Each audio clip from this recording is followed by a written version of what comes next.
Bon, on est de retour, mes chers amis. Je ne sais pas si vous avez été bouleversés par ce que vous avez vu à l'émission Enquête. Sinon, les extraits d'entrevues sont disponibles sur YouTube et sur le site de Radio-Canada via l'émission Enquête.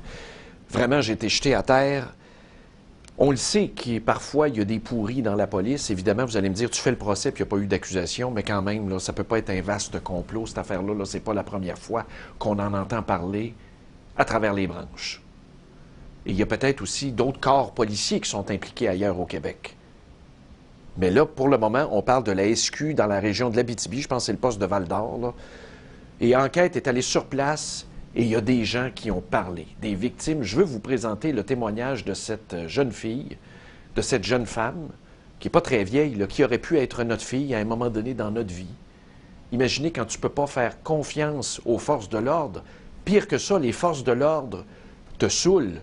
Tu sais, comme dans le temps, là, où est-ce que ça avait même pas de bon sens, mais qu'on faisait ça, là. Tu saoules ta victime pour mieux en abuser après. C'est dégueulasse, regardez le témoignage. Il se passait des choses aussi dans ce petit chemin-là, hein? Ouais, par là, ouais. Oui. Ouais. Qu'est-ce qui se passe là?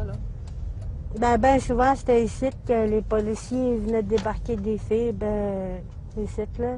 Puis souvent par la bouche, puis les filles marchaient, ils marchaient tout ça pour revenir vers la ville, là. Ben souvent, ils m'embarquaient, après ça, ils me parlaient, puis là, à la place de m'amener au poste de police, mais ils m'amenaient dans un autre endroit, là. Comme ici. Ouais. Puis là, c'est là qu'ils me demandaient. Puis là, ils me disaient, tu veux avoir de la bière, tu sais. Les autres, il y en avait dans leur coffre, là, les policiers. Là, on arrêtait sur le bord du chemin, ils me donnaient une bière. Puis là, moi, je buvais, puis ils m'en donnaient une autre, puis une autre. Puis là, on allait dans un petit chemin par ici, là. On arrêtait sur le bord, puis on allait un chemin dans le bois. Puis là, c'est là qu'ils me demandaient de faire une fellation à eux autres, là. Il était en uniforme, là, il travaillait. Ouais, il était en uniforme, il y avait leur gun puis tout, dans un char de police, là. Ça lève le cœur, c'est dégueulasse. Moi, je suis un père de famille, je vois ça. Je trouve ça horrible. Horrible. Puis pas juste comme père de famille, comme citoyen, comme n'importe quoi. Je suis dans tous mes états. Dans tous mes états, j'en reviens pas.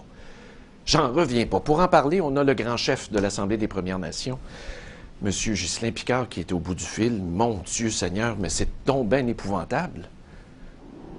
Oui, M. Picard, bonjour. c'est donc bien épouvantable. Ben, écoutez, c'est abominable là, comme histoire là. Et on était en quelque sorte, on soupçonnait qu'il y avait de toute évidence des relations, je dirais teintées peut-être de méfiance entre nos communautés, leurs membres et la Sûreté du Québec. Mais on s'imaginait pas que ça pouvait aller aussi loin que ça.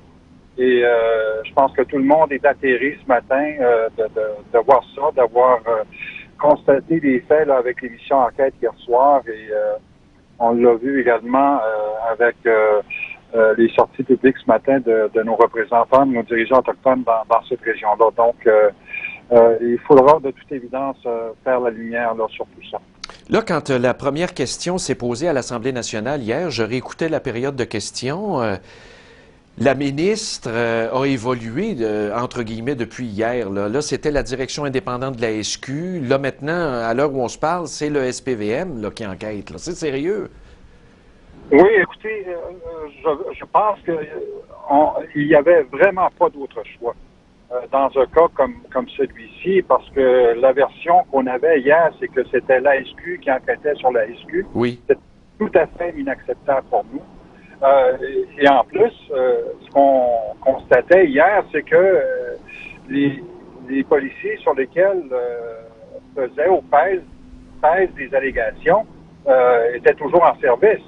Oui. Un autre fait là, je veux dire, qu'on n'aurait jamais vu ailleurs. Donc, hier, je pense que ça vient sans doute mettre du poids au fondé, nous, les préoccupations que nous avons sur cette grande question d'application de la justice lorsqu'il s'agit de nos communautés. Et c'est pour ça qu'on demande d'ailleurs que le gouvernement du Québec et son premier ministre prennent leur responsabilité et aillent le plus loin possible dans ces dossiers-là, parce qu'on s'imagine facilement que si ça arrive à Val-d'Or, écoutez, il y a au-delà de 5000 policiers de la Sûreté du Québec à l'échelle de la province.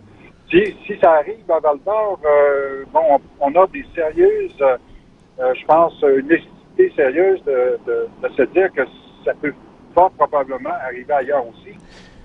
Oui, oui. Et même, je parlais la semaine dernière, en fin de semaine dernière, avec l'attaché de presse du ministre responsable des relations avec les Autochtones, M. Kelly. Puis elle me disait, oui, mais là, il y a l'histoire des enfants, les suicides, tout ça, là, ce qu'on a parlé la semaine dernière dans l'actualité. Et là, on veut se faire une tête là-dessus. Peut-être qu'on fera une grande commission. Mais c'est parce que là, on vient d'en rajouter une couche hier. Là. Est-ce qu'on attend que la situation explose dans les réserves? Là, on est assis sur un baril de poudre quand on voit ça?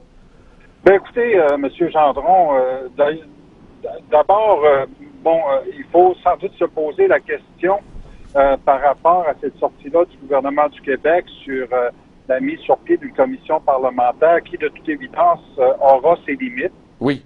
On comprend bien.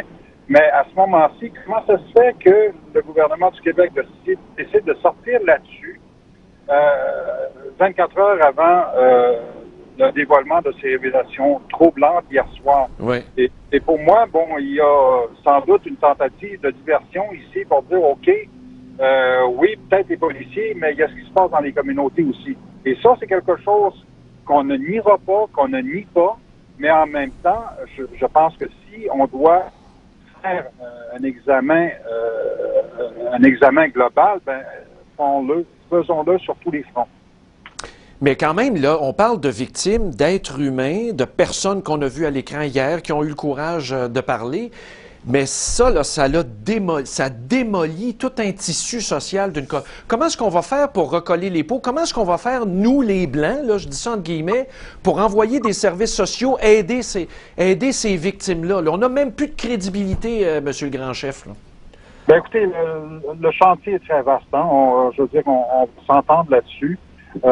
Mais ça prend d'abord, des réponses à des questions sérieuses qui se posent, qui impliquent non seulement ce qui se passe à l'intérieur des communautés, on l'a vu avec les reportages de la presse, avec toute la question des cas des femmes autochtones assassinées disparues, et maintenant sur les agissements, faut-il le rappeler, d'une institution qui doit assurer la sécurité publique.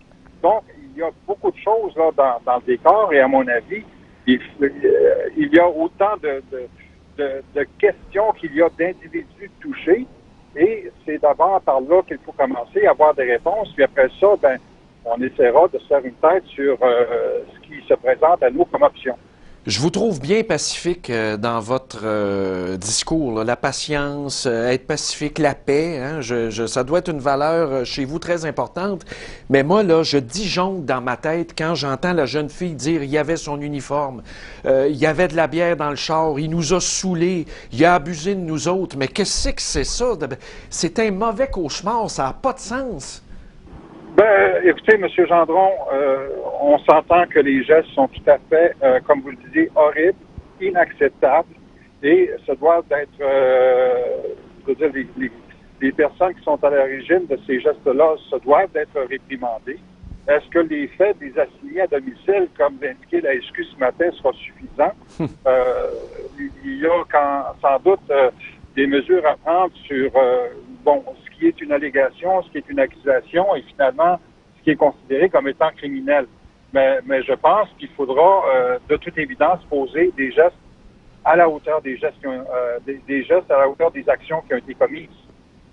C'est épouvantable. Hey, merci d'avoir pris le temps. Je sais que c'était votre conférence de presse. Puis continuez à brasser la cage. Je vous le dis, il n'y a pas de mots dans le dictionnaire. Il n'y a pas de mots. Il n'y a plus de mots. Là. On n'est plus rendu à l'étape des mots. Là. On n'arrêtera pas, M. Gendron. Mais merci bien. À la prochaine. Au revoir. Ghislain Picard, qui est le grand chef de l'Assemblée des Premières Nations du Québec et du Labrador, mais c'est-tu assez dégueulasse? Même si tu es policier dans la Sûreté du Québec ou au SPVM aujourd'hui, tu dois trouver ça dégueulasse. J'en reviens pas. Je vous dis, je suis sonné. Sonnez, sonnez, sonnez, sonnez, sonnez. On va prendre une pause.